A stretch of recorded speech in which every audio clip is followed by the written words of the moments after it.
Damos comienzo a un nuevo programa, Servidores de Dios. Quien te habla es Manuel Cornejo.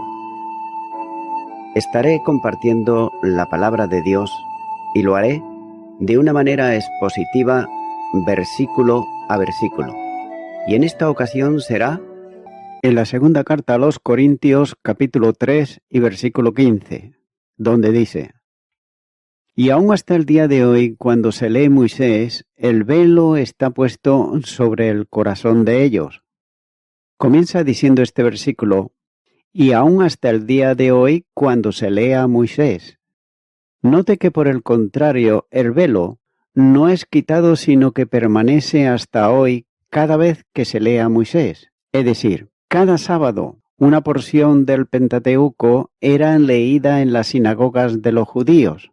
Hechos de los Apóstoles, capítulo 15, versículo 21, dice: porque Moisés, desde tiempos antiguos, tiene en cada ciudad quien le predique en las sinagogas, donde es leído cada día de reposo. Pero a pesar de ser la palabra de Dios inspirada, no surtía efecto alguno en los oyentes, porque un velo estaba puesto no sólo sobre su entendimiento, como se aprecia en el versículo anterior, sino sobre su corazón. Sigue diciendo este versículo: el velo está puesto sobre el corazón de ellos. Note que la situación es sumamente grave, puesto que es con el corazón con el que se cree para justicia, como así señala Romanos capítulo 10 y versículo 10, ya que es lo que impide del ejercicio de la verdadera fe que depositada en Cristo salva. La confesión de fe sale mediante el testimonio dicho de palabra por el creyente, porque primero ha llegado a su corazón, ya que de la abundancia del corazón habla la boca. Lucas capítulo 6 y versículo 45. La fe que alcanza la justicia de Dios no es un acto intelectual, aunque lo comprende, sino que es una vivencia, es decir, no se cree como una simple aceptación mental, sino como entrega de la vida al Salvador. Y de ahí la precisión de Pablo cuando dice que se cree con el corazón. Una confesión sin fe es una burla a Dios. Note lo que dice el Evangelio de Mateo, capítulo 7 y los versículos 22 y 23. Muchos me dirán en aquel día: Señor, Señor, ¿no profetizamos en tu nombre, y en tu nombre echamos fuera demonios, y en tu nombre hicimos muchos milagros? Y entonces le declararé: nunca os conocí, apartaos de mí, hacedores de maldad. Pero note que no es menos cierto que quien ha creído confiesa esa fe. Tampoco se trata de un aspecto objetivo o también emocional, ya que aquí corazón no es simplemente el asiento de los afectos o de las emociones, sino la plena expresión de vida, lo que en uso bíblico se entiende como la razón misma de la fe. Como dice el sabio Salomón cuando dice: sobre toda cosa guarda tu corazón, porque de él mana la vida. Proverbios capítulo 4 y versículo 23. Pablo, que está confrontando a judaizantes, hace notar que no importa si un judío estaba o no persuadido de que Jesús era el Mesías, el enviado de Dios, quien cumplió todas las profecías en su nacimiento, vida, ministerio y muerte. Note que es necesario para que pueda ser salvo que crea en su corazón, que hizo la obra de la cruz, que fue resucitado y también entronizado a la diestra de Dios, y que tiene plena autoridad sobre los cielos y tierra, siendo el único que por la fe en él da vida eterna al que cree con el corazón. La consecuencia de ese único modo eficaz de fe es salvo, ya que la fe le salva a la justificación. Romanos capítulo 5 y versículo 1 nos dice: justificados pues por la fe, tenemos paz para con Dios por medio de nuestro Señor Jesucristo. La justificación conduce a la seguridad de salvación.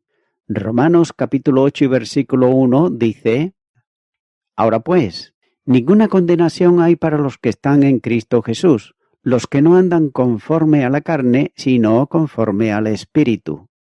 El mensaje del Evangelio proclamado tiene que ver con la certeza de la salvación que se alcanza por gracia, y lo hace mediante la fe. Efesios capítulo 2 y los versículos 8 y 9 dice: Porque por gracia sois salvos, por medio de la fe, y esto no de vosotros, pues es don de Dios, no por obras para que nadie se gloríe.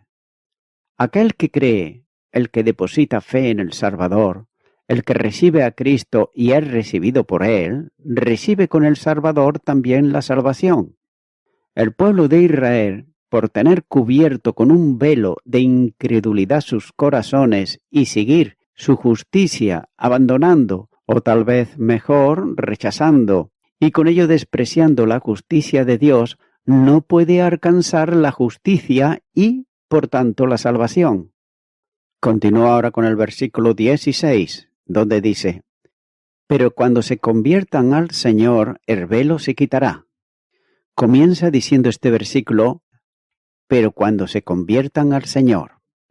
Note que la conversión futura de Israel es tema que trata el apóstol en otro de sus escritos, y sin duda, puesto que estuvo 18 meses con los corintios, le habría hecho saber eso, ya que la conversión de Israel está profetizada cuando nos dice en Romanos capítulo 11 y los versículos 25 al 27. Porque no quiero, hermanos, que ignoréis este misterio, para que no seáis arrogantes en cuanto a vosotros mismos, que ha acontecido a Israel endurecimiento en parte, hasta que haya entrado la plenitud de los gentiles, y luego todo Israel será salvo, como está escrito: vendrá de Sión el libertador, que apartará de Jacob la impiedad. Y este será mi pacto con ellos cuando yo quite sus pecados. No es que ningún israelita se salve hasta entonces. Pablo note que es un ejemplo de salvación siendo judío. El remanente escogido por gracia se está salvando ahora. Romanos capítulo 11 versículo 5 dice: Así también, aún en este tiempo, ha quedado un remanente escogido por gracia. Pablo está hablando aquí de un endurecimiento como se ha considerado ya. Esta situación, sin embargo, terminará cuando se conviertan ellos al Señor. Sigue diciendo este versículo: el velo se quitará. Es preciso entender bien esta última oración, ya que no es que el velo será quitado cuando se conviertan, que es absoluta verdad, sino que se convierten cuando el velo es retirado por Dios mismo y nunca más afectará a la comprensión espiritual de Israel. Pero también debe de tenerse en cuenta que la salvación de Israel no significa la totalidad de los descendientes biológicamente hablando de Abraham, porque el apóstol enseña que no todos son descendientes. Por el hecho de ser salvos, ya son israelitas en el sentido espiritual de quienes serán salvos. Por tanto, comprende al remanente escogido por gracia que verán al que traspasaron y serán salvos, a producirse en ellos un arrepentimiento y volviéndose al Señor. Zacarías capítulo 13 y versículo 1 dice: En aquel tiempo habrá un manantial abierto para la casa de David y para los habitantes de Jerusalén, para la purificación del pecado y de la inmundicia. Pero aún así habrá una parte de ese pueblo que continuará con el velo que impide que crean. Continúa ahora con el versículo 17, donde dice: Porque el Señor es el Espíritu, y donde está el Espíritu del Señor, allí hay libertad. Comienza diciendo este versículo: porque el Señor es el Espíritu. El texto encierra una dificultad en la primera oración de la cláusula de este versículo, ya que la principal tiene que ver con el establecimiento del sujeto en esa oración, ya que tanto Señor como Espíritu llevan antepuesto el artículo determinado. Luego uno de ellos es el sujeto y el otro el predicado en esa oración. Por supuesto, queda excluida la interpretación que algunos hacen afirmando que el Cristo y el Espíritu son lo mismo, lo que excluye la verdad de la existencia de tres personas en la hipótesis del ser divino, la del Padre, la del Hijo y la del Espíritu, ya que todas ellas son el único Dios verdadero, pero las tres tienen los mismos atributos divinos, la misma esencia y naturaleza, pero son personas distintas la una de la otra. Además, Cristo mismo hizo la distinción de persona al decir, yo y el Padre uno somos. Juan capítulo 10 y versículo 30. Lo que está afirmando aquí es la unidad en Dios, pero la distinción personal. Más adelante en el mismo Evangelio se hace distinción entre las tres personas divinas, cuando dice, yo rogaré al Padre y os dará otro consolador. Juan capítulo 14 versículo 16. Una interpretación de la oración de Pablo coloca al sujeto en Cristo, por lo que estaría haciendo referencia a él como espíritu vivificante, como señala la primera carta a los Corintios, capítulo 15, versículo 45. Note que la norma gramatical más apropiada sería la de considerar como sujeto de la oración el primer artículo, que sería aquí el Señor. En ese sentido, la idea sería que el Señor, es decir, Cristo, es espíritu, ya que teniendo en cuenta que no puede eliminarse la realidad de personas divinas individuales, resulta complejo establecer esta interpretación, ya que hay que darle un sentido al predicado de la oración que es el Espíritu. No puede aplicarse aquí la verdad de que siendo Cristo, Dios manifestado en carne, y siendo Dios, Espíritu infinito, cuando dice, Dios es Espíritu, Juan capítulo 4 versículo 24. Note que aquí el artículo ante el predicado excluye totalmente esa interpretación, ya que el predicado, si es el Espíritu, no puede vincularse con el sujeto primero en esa relación porque supondría, en cierto modo, una claudicación de la condición de persona divina, salvo que se tome en sentido de espíritu que da vida, y que se entiende que Jesús es espíritu vivificante que se hace vida en el que cree. También debe de considerarse la oración como una afirmación directa de la deidad del Espíritu Santo. Y esto concuerda con el hecho de que Pablo está aplicando todo el entorno textual para demostrar el contraste entre el ministerio de la antigua dispensación, que tenía el resultado de muerte a causa de la acusación de la ley y de la realidad pecaminosa del hombre, con la del nuevo pacto, que descansa en la libertad consecuencia de la regeneración. Quien produce el nuevo nacimiento y también por consiguiente, quien regenera es el Espíritu Santo. Pero esta divina persona no es meramente una manifestación de la omnipotencia del Padre, ni de la salvación llevada a cabo por el Hijo, sino que expresa la realidad divina de la tercera persona, que como Dios verdadero realiza el programa trinitario de salvación en aquella parte o aspecto que le es propio en ella. En este sentido, Pablo estaría llamando Señor al Espíritu y señalando la deidad de la persona divina. Estaría, en este caso, diciendo, el Espíritu es Dios, el Señor, o también, el Espíritu Santo es Dios. En el Antiguo Testamento se habla del Espíritu como de Jehová. Es Jehová quien unge al profeta.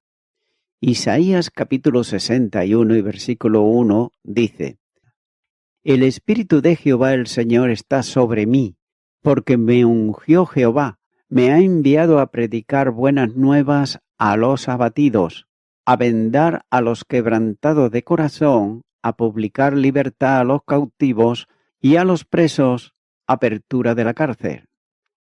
En el Nuevo Testamento, Pedro acusa a Ananías de haber mentido al Espíritu Santo, afirmando que lo que había hecho era mentir a Dios.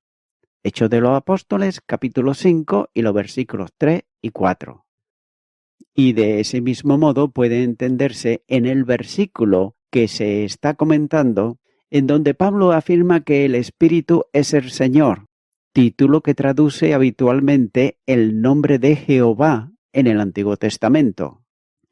También es necesario entender que el Espíritu Santo se le asocia con el Padre y con el Hijo, en igualdad de ser, porción y perfección.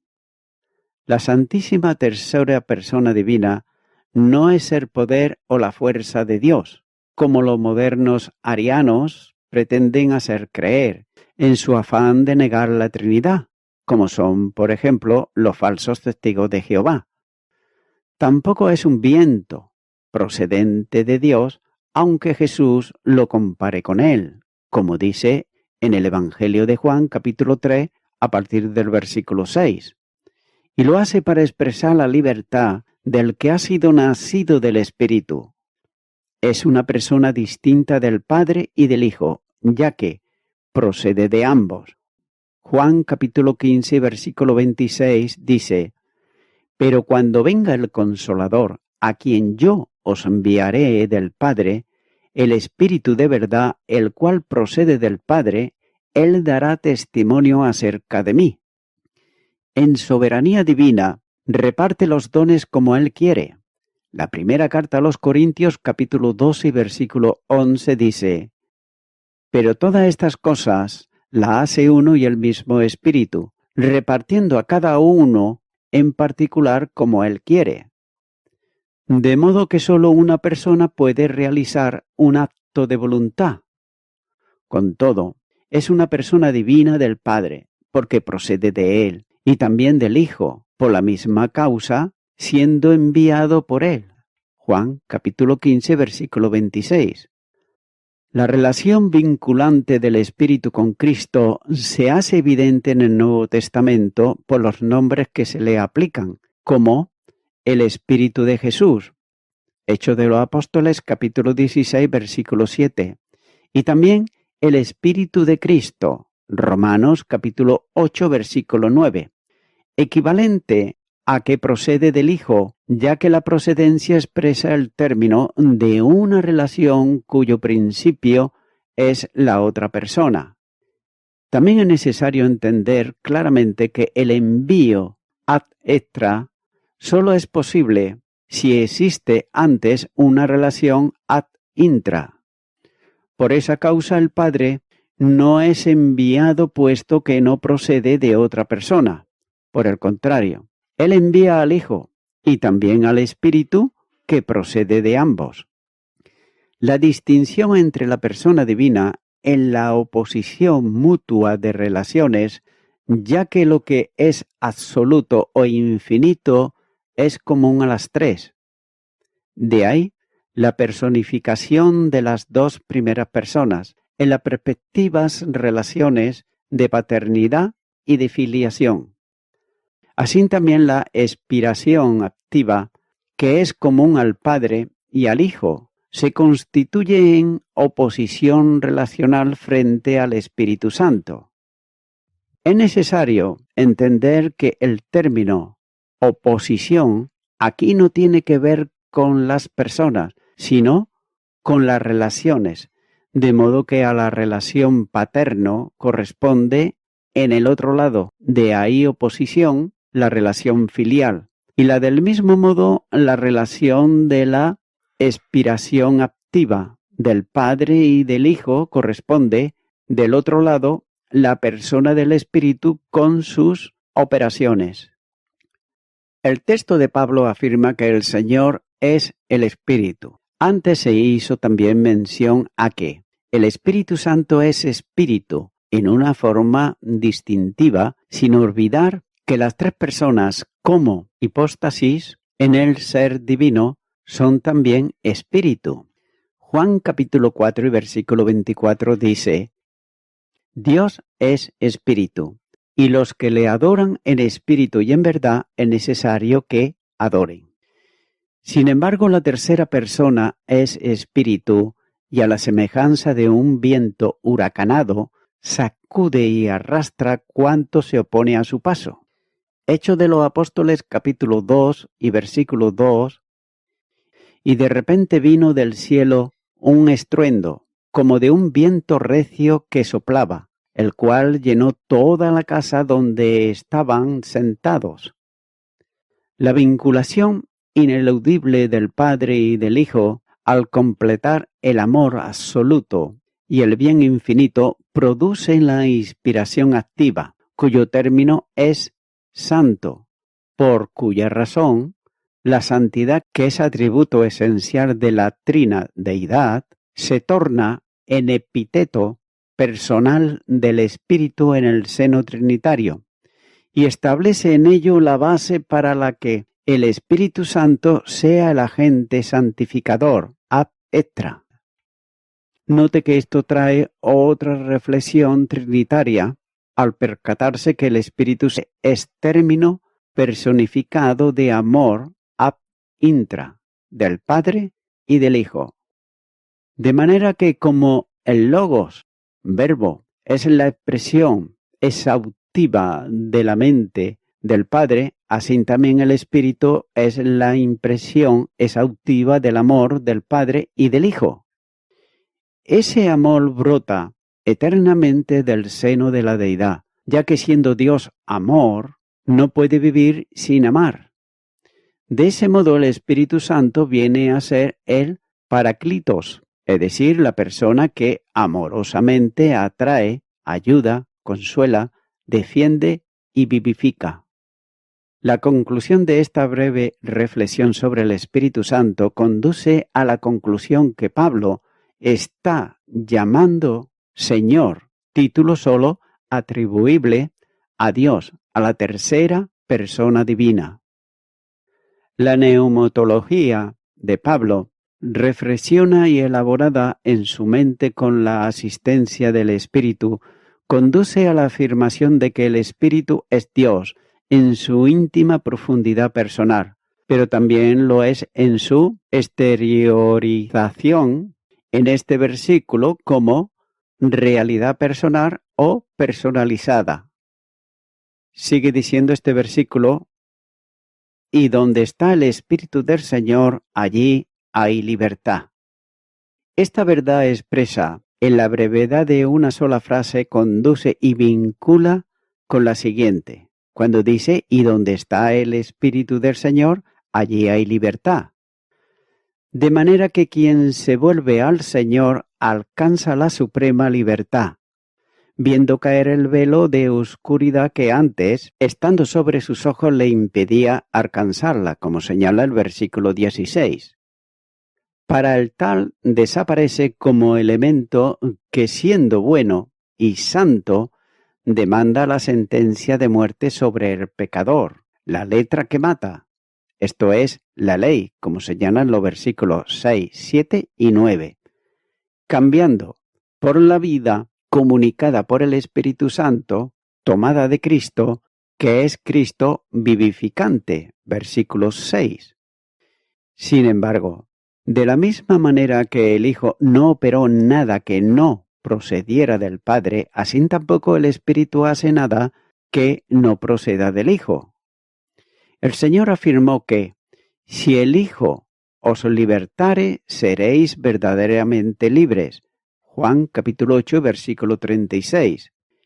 De ahí la concordancia de las dos partes del versículo, ya que en la primera el Espíritu es el Señor, refiriéndose a la deidad del Espíritu, y en la segunda, la tercera persona divina aplica al creyente la libertad que fue provista por Cristo en su obra redentora. En el contexto inmediato, Pablo estuvo contrastando los ministerios del Antiguo y del Nuevo Pacto. Este último es vida, por tanto, libertad del sistema de opresión y esclavitud del pecado, en el que el hombre estaba y que la ley denunciaba. Siendo libertados del poder de las tinieblas, somos trasladados al reino de libertad, el reino del Hijo. Colosenses capítulo 1, versículo 13. Esta libertad de la que el apóstol habla es la admirable libertad de los hijos de Dios. Romanos capítulo 8, versículo 21. Pero note que los falsos apóstoles trataban de comprometer la libertad en Cristo a la esclavitud de la ley, ignorando ellos voluntariamente que el Hijo es el único que puede otorgar dos grandes bendiciones al creyente. Por un lado, la manutención, por la que queda libertado de la esclavitud del pecado, y por otra la adopción, por la que queda constituido hijo. De nuevo, el vicario de Cristo en la tierra, es decir, el Espíritu Santo, hace posible en el creyente la libertad en Cristo mediante la vinculación personal con Él. En ese momento se cumple la enseñanza de Jesús, cuando dijo: Él tomará de lo mío y os lo hará saber. Juan capítulo 16, versículo 14. Todo cuanto es dado al creyente por el Espíritu lo toma de Cristo y procede de Él. Y esto tiene que ver con otra misión del Espíritu, que está puesto para glorificar a Cristo. Pero lamentablemente, la ignorancia sobre esa verdad bíblica hace que muchos estén buscando que el Espíritu se glorifique a Él mismo, actuando independientemente de Cristo y obrando Él conforme a sus propósitos y determinación. Pero note que Jesús advierte que el Espíritu no hará nada que no esté vinculado a Él. Ninguna manifestación del Consolador es ajena a lo que Cristo hizo, hace y hará. Y nada que no esté relacionado con el obrar y enseñar de Jesús puede proceder del Espíritu. Es por eso que la misión del Espíritu Santo en relación con los creyentes es la de reproducir a Cristo en la vida del cristiano, para cumplir así el propósito que Dios ha determinado, que todos seamos conforme a la imagen de su Hijo. Romanos capítulo 8 y versículo 29. Vivir en libertad es vivir la vida de Cristo en nosotros, por cuya vinculación el creyente es verdaderamente libre. Y voy concluyendo con esto. El creyente del nuevo pacto no está bajo la ley, sino bajo la gracia. Es libre de la ley que trae pecado y muerte, libre también para servir en novedad del Espíritu, no bajo el régimen viejo de la letra o del código escrito. La orientación del nuevo pacto es espiritual y se dirige al Espíritu, quien nos asegura que somos hijos de Dios y enseña lo que el Mesías manda como nuestro legislador y también juez. Amigo y amiga oyente, el Señor es el Espíritu. En el Antiguo Testamento, Yahweh es el mismo Señor que salva las personas en el Nuevo Pacto mediante la agencia del Espíritu Santo. Ya que es el mismo Dios, es el ministro de ambos pactos, el Antiguo y el Nuevo. Y dice que allí hay libertad, libertad del pecado y de los intentos fútiles de cumplir las demandas de la ley, como medio para ganar la justicia. Es por ello que, mi amigo, mi amiga oyente, si todavía tú no has recibido a Cristo en tu corazón, ahora puedes hacerlo y además libremente, ya que la decisión de poderlo hacer para ello es necesario que tú le invites a que Él venga a tu corazón, para que de esta manera tú puedas recibir de su parte salvación y vida eterna. Si tú ahora estás dispuesto o dispuesta abrir tu corazón y recibir a Jesucristo, pues repite conmigo esta oración que yo voy a hacer. Si nunca antes la has hecho, repite y di: Señor Jesucristo, vengo ante ti y lo hago en arrepentimiento, confesándote mis pecados, que son muchísimos, pero tú sabes muy bien cuáles son. De todos ellos me arrepiento, y ahora te recibo a ti como mi Salvador. En tu nombre, amén.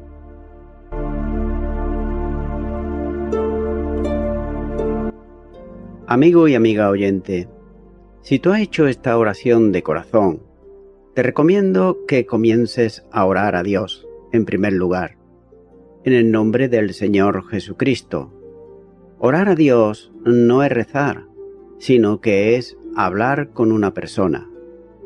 También te recomiendo que leas la palabra de Dios y lo hagas a diario. Comienza, por ejemplo, con el Nuevo Testamento. Y también, por último, te recomiendo que para que puedas crecer espiritualmente, te congregues en una iglesia cristiano-evangélica, donde se predique, se enseñe y se practique la sana doctrina y la palabra de Dios. Congrégate ahí y con el tiempo podrás crecer espiritualmente y también servir al Señor Jesucristo. Que Dios te bendiga. Y a toda la audiencia, nuevamente ya me estoy despidiendo de todos ustedes y será hasta el próximo programa. Que Dios os bendiga a todos.